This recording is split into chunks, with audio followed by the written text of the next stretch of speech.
1947 में भारत की आजादी के बाद जम्मू कश्मीर रियासत के महाराजा हरि सिंह ने भारत में विलय का निर्णय लिया। हालांकि पाकिस्तान समर्थित कबायली आक्रमण के चलते भारत ने सैन्य कार्रवाई की और संयुक्त राष्ट्र के हस्तक्षेप से 1 जनवरी 1949 को संघर्ष विराम हुआ।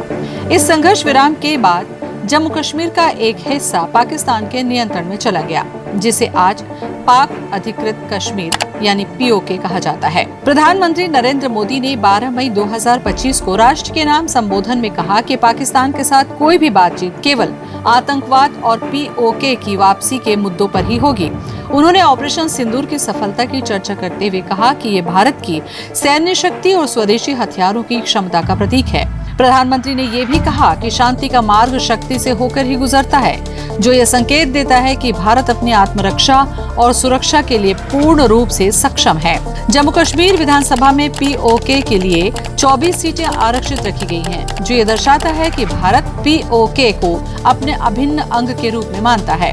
विदेश मंत्री सुब्रमण्यम जयशंकर ने कहा कि संसद का प्रस्ताव है और देश की सभी राजनीतिक पार्टी इस बात के लिए एक मत और प्रतिबद्ध है कि पीओके भारत में वापस आए।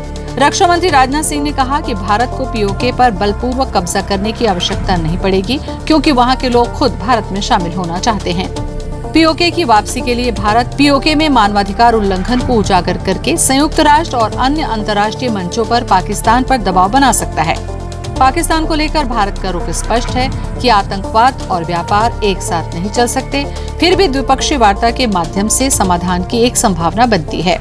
भारत में शामिल होने की मांगे पीओके में ही उठने लगी है, जो भारत के लिए सकारात्मक संकेत है। पीओके का मुद्दा भारत की संप्रभुता और क्षेत्रीय अखंडता से जुड़ा हुआ है। प्रधानमंत्री नरेंद्र मोदी के हालिया संबोधन ने इस मुद्दे पर भारत की नीति को स्पष्ट किया है। भारत सरकार की रणनीति में राजनीतिक, कूटनीतिक और सैन्य पहलुओं का समावेश है, जो पीओके की वापसी की दिशा में एक कारगर कदम बन सकता है। ऐसी ही जानकारियों के लिए देखते सुनते रहें laluram.com।